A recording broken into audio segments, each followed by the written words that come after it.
Hello and welcome to Chesapeake Weekly. An historic move took place this month when the original Cornland School building literally moved from its original location to a spot in southern Chesapeake, which will become an historic village. Take a look. It seemed sad, coming down the road so slow, and looking at it coming behind me, in the car. Yeah, it was kind of sad. Yeah, when it was leaving the old location, I always remember, walking, to get there. Yeah. How far did you have to walk back then to get there? About 8 miles. My Lord. Yeah. Yeah, that was a walk with cold feet and cold hands, and then getting to the school, no fire in the heater, nobody there. And I had to keep on walking a little bit further down to where two other girls that went there. Their granddaddy came and made fire in the heater at the school. It was a number of, in each class, I guess about maybe 15 or 20 children, in, the class, all combined, about 15 or 20. Well, I enjoyed going. The only thing was the walk. I had a long walk, but I enjoyed school. Did you know where Highway 17 is? You see that house there? I walked from there to school. That's a pretty long walk. I walked from the Highway 17. That's almost as far as we went today. That is as far as we went that today. is. Yeah, that's how far I walked. We did your route. Yeah. That was my route. It was 10 miles. Okay, well, I walked 20 miles a day. I went to it for so many years and then to see it move. But I'm glad it's moved, because I know it has a new home and it will be taken care of. Oh, it's always a release, such a joy once it goes from A to B and no problems, and it's just really, you actually can sleep the next night. Well, you have the telephone company, power company, tree companies, then you have the police, the city, and then all your engineering you got to do to get your weight right and get her from A to B. Yeah, at this point it'll be put on temporary pylons, and right after that the contractor will come in and build the permanent pylons around it, reattach the roof and all on it with the original structure and wood. So we're excited about that. That'll take a couple more weeks for that to be done. I love saving history. I think all history should be saved, and it's just because once you tear them down, people say tear them down and build a replica. Well, then you have nothing. You have a bunch of new built homes that's going to last about 30 years, where these old ones will last centuries if well taken care of. Well, we'll keep you updated on the exciting developments of the future historic village. In the meantime, you might be interested in getting involved with the Historic Preservation Commission, or just checking out some historic district maps or maps of historic markers that are right here in Chesapeake. There's really so much to learn. You can access much of that information at cityofchesapeake.net. Just search Historic Preservation Commission. Well, the 2021-22 school year starts on Wednesday, September 8th, and if you're a parent of a Chesapeake Public Schools student, you have a couple more weeks to get everything together. Now, one of the most important things is to make sure that your child is up to date on their vaccinations, and the health department offers an easy way to do that. Children age 18 and under can get their required vaccinations for free at the Chesapeake Health Department Clinic, which is located just behind Chesapeake Regional Healthcare on Battlefield Boulevard. Hours do vary and appointments are encouraged, so if you need to update your child's vaccinations, give the health department a call at 382-8631. And be sure to bring with you your child's current student vaccination record and ID. Now, keep in mind, this is for non-COVID vaccinations. These are the shots that kids have to always get for school. But if your child is 12 years and older, you can opt to also get them the COVID-19 vaccination while you're there. But this is not required for attendance at Chesapeake Public Schools. Learn more about the Chesapeake Health Department's offerings and find out which immunizations are required by visiting vdh.virginia.gov/Chesapeake. Well, we want to remind you this week that the moratorium on utility shutoff, it's going to end this month, meaning that if you're delinquent on your water bill, your water could be shut off in September. But help is still available to you through funds from the COVID-19 Municipal Utility Relief Program. So if you're at risk of losing water service, please contact the Chesapeake Public Utilities Office at 382-6352 to ask about applying for the COVID-19 Municipal Utility Relief Program. Now, you can also go online to fill out the application. Find a link to that at cityofchesapeake.net/COVID-19. Well, as the wastewater infrastructure continues to age, maintenance and inspections become even more important. So every year, the Public Utilities Department conducts smoke testing to keep their eyes on the system. It's important to understand what smoke testing is all about for when they come to your neighborhood. So here's a story we shot a while back. And while the graphics are slightly dated, the information is still the same. Take a look. So what we're doing with the smoke testing, we're checking for any infiltration, any broken pipes, any way that smoke may be getting into a home, any sewer gases that may be infiltrating the home, and if you have a broken pipe in the road, stuff like that. So you don't want to be driving down the street, you got a whole bunch of cave-ins and stuff in the road. So the smoke testing will help us find out where the bad spots at so we can repair them. We're going to be start at manhole 18. We're going to just work our way back out. We probably, for an area of this magnitude, we might do about 5 or 6 manholes because it blows for at least 3 to 4 streets. Okay. The smoke travels a mile. They're looking for any smoke that may be coming from the home that's outside the home. They may not have a plug, a seal-off plug, to stop any infiltration, any kind of water or sand or any dirt get into that lateral, that sewer lateral, which causes backups to the home. We just located a defect. We use a number system and a lettering system. Take a picture, you find out is a loose plug, missing plug, and what type of plug, so you could document it, keep track of what we're using out in the field and what we're taking from the storerooms. And then we also notify the customer if they have one missing on their side. I mean, it helps customers to be aware of whether or not they got a problem inside the house. Got a lot of elderly people at home alone, and they don't know they're getting sewer gases in. So it helps them out too a lot. So we let them know what to do. It's a good thing. I love it.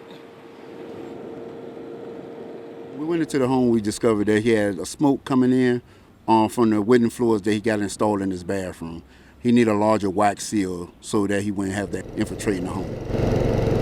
We need multiple people on the site. The more trucks we have, the more area we can cover. And that makes smoke testing go a whole lot quicker. For more information on smoke testing, including frequently asked questions, visit the public utility pages at cityofchesapeake.net. Now, it never fails. There's a big rain or perhaps several days of rain, and the days afterwards, our yards are full of mosquitoes. And there's a reason for that. Mosquitoes love that moisture. Here's our resident mosquito expert with more. When we do have these broods of floodwater mosquitoes coming off, they usually don't last very long. They're only designed to bite, get their blood meal, reproduce, and then they die. So they have a very short lifespan. Some of them less than a week.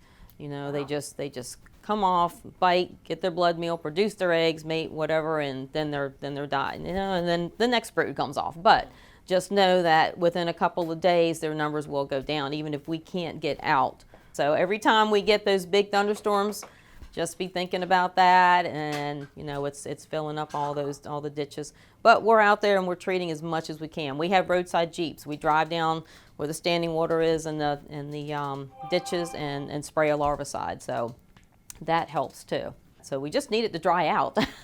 Don't rain.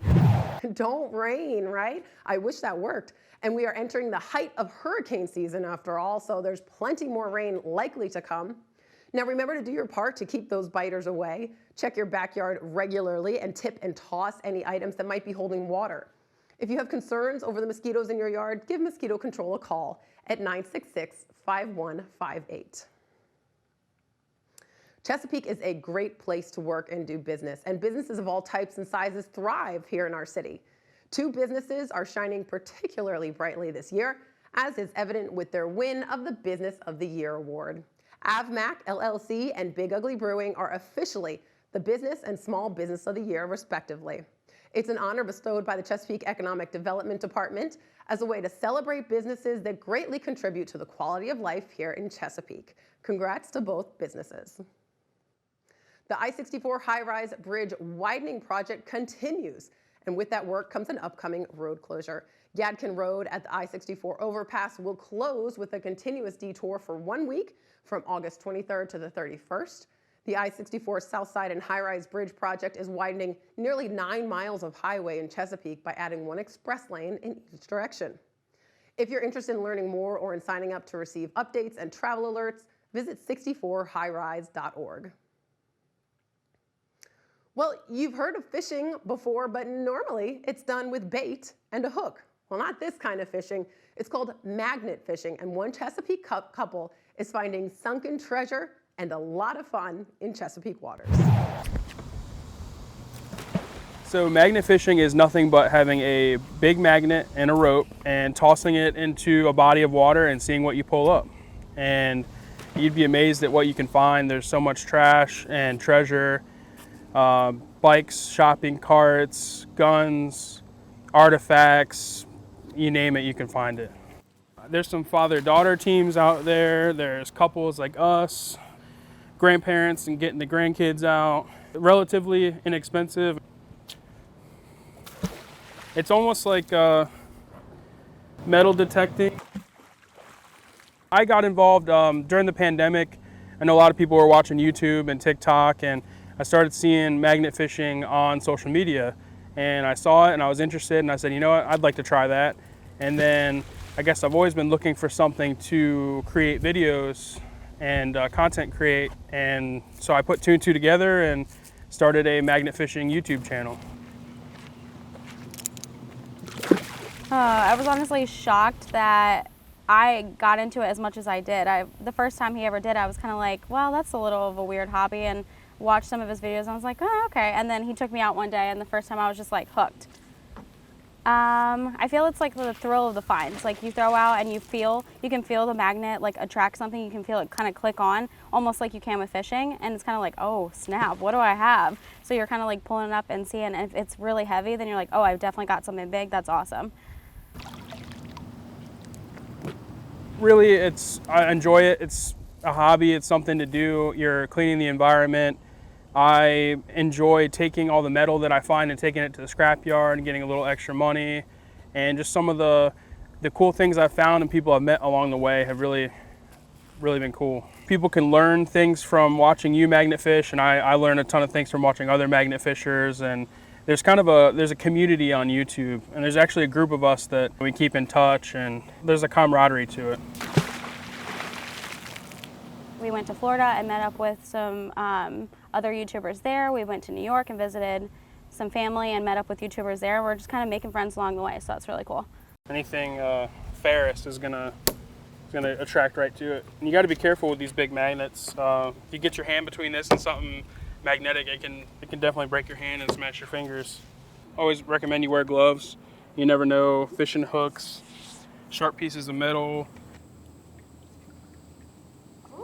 It's good for the water because you're getting the rusty metal out. Fishers love us because we clean the obstacles and stuff out of the water. I mean, I can't tell you how many things that I've found with fishing lures and fishing line all over them. It's just a lot of people throw things in the water that shouldn't be there. And it's hazards for boats, people swimming, people fishing.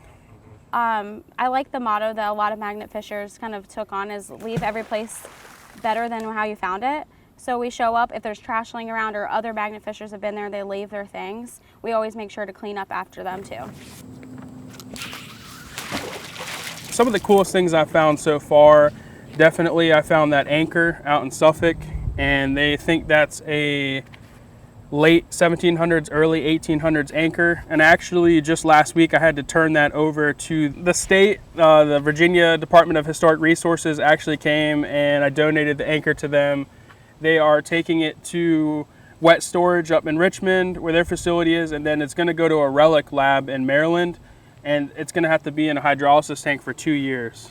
And then they might try to get it back in the Hobbs Museum in Suffolk. So that would be cool. If you're going to get into this hobby, always have a 5-gallon bucket with you so you can collect what you find and the trash you find. and always try to have a plan for your finds. People have used the water as a way to get rid of things, and they don't think anyone's ever going to find it until magnet fishers. Pretty cool, huh? There really is no end to the fun activities you can do at our waterways. Well, that's all we've got for this week. Stay tuned right after this for the Parks, Rec, and Tourism Weekly Activity Preview to find out more fun things you can do. Thank you so much for watching. We'll see you again next week.